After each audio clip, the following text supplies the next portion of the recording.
ጤና ይስጥልኝ እንኳን ወደዚህ ቻናል በሰላም መጣችሁ። ዛሬ የምናየው ርዕስ ሁላችንንም ይመለከታል። ተፈላጊ የሚያደርጉን 5 ነገሮች።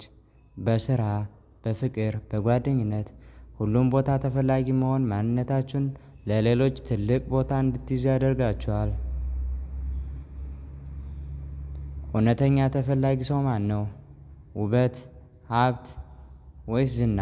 እነዚህ ጥሩ ቢሆኑም ጊዜ የማይሽራቸው 5 ዋና ዋና ባህሪያት አሉ። እስከ መጨረሻው ከኛ ጋር ይቆዩ። አንደኛ፣ እውነተኛ በራስ መተማመን። አንደኛ ወርቃማው ባህሪ እውነተኛ በራስ መተማመን ነው። ትኩረት ይስጡ። እውነተኛ ነው ያልኩት። በራስ መተማመን ማለት ከሌሎች የተሻሉ መሆን ማለት አይደለም። መወዳደር እንደማይገባዎት ማወቅ ማለት ነው። ጉድለትዎትን ተቀብሎ እና ችሎታውን አውቆ በውስጣዊ እርጋታ መኖር ነው። እንዴት እናዳብረው? ራስን የማወቅ ጊዜ መውሰድ እና ትናንሽ ስኬቶችን ማድነቅ። ሁለተኛ፣ ስሜታዊ ብልህነት። ስሜታዊ ብልህነት የራሳችሁን ስሜት መረዳት፣ በአግባቡ ማስተዳደር እና የሌሎችን ስሜት መረዳት መቻል ነው። ሰዎች መታየትንና መደመጥን ይፈልጋሉ። ተፈላጊ የሚያደርገው እንዴት ነው? ሌላው ሰው ሲሰማ፣ ሲከበር እና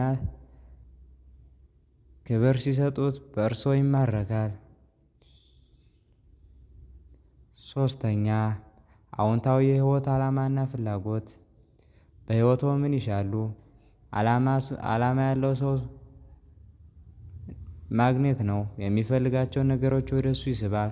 ጠንካራ ህይወት ዓላማና ለምትወዱት ነገር ያላችሁ ጥልቅ ፍላጎት ሌሎችን ይስባል። አዎንታዊ ጉልበትዎ ተላላፊ ነው። ህይወትዎን ትርጉም የሚሰጠው ነገር ምንድን ነው? ጊዜያችሁንና ጉልበታችሁን ዓላማ ላለው ነገር መስጠት። ይህ ተፈላጊነትን ብቻ ሳይሆን ስኬትንም ያመጣል። አራተኛ፣ ቀልድና ተጫዋችነት። ቀልድና ተጫዋችነት ህይወትን በቀላሉ መልክ ለማየት ይረዳል። ቀልደኝነት ማለት ሁልጊዜ መቀለድ ማለት አይደለም። ይልቁንስ ራስዎን መሳቅ መቻል፣ የሁኔታዎች ክብደት መቀነስ እና ከሰዎች ጋር ዘና ያሉ ግንኙነት መፍጠር ማለት ነው።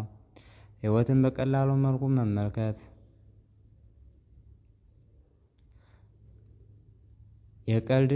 ቀልድ የጥበብ ምልክት ነው። ጥቅሙ ምንድን ነው? ከእርስዎ ጋር መሆን አስደሳች ያደርጋል። ችግሮችን በፈገግታ መቋቋም እንደሚችሉ የሚያሳይ ነው። አምስተኛ፣ ለራስ ዋጋ መስጠትና ወሰን ማስቀመጥ። ተፈላጊ ሰዎች ለራሳቸው ያላቸው ግምት ከፍ ያለ ነው። ምን እንደሚቀበሉ፣ ምን እንደማይቀበሉ ግልጽ የሆነ ወሰኖች አሏቸው። ለምንድነው ተፈላጊ የሚያደርገው? ሰዎች ዋጋ ያለውን ነገር ለማግኘት መታገል ይወዳሉ። ወሰን ሲያስቀምጡ ሰዎች ያከብሩልዎታል እና ዋጋውን ይረዳሉ።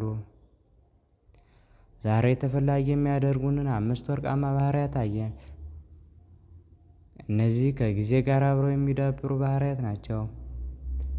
አንደኛ፣ እውነተኛ በራስ መተማመን። ሁለተኛ፣ ስሜታዊ ብልህነት። ሶስተኛ፣ አዎንታዊ የህይወት ዓላማና ፍላጎት።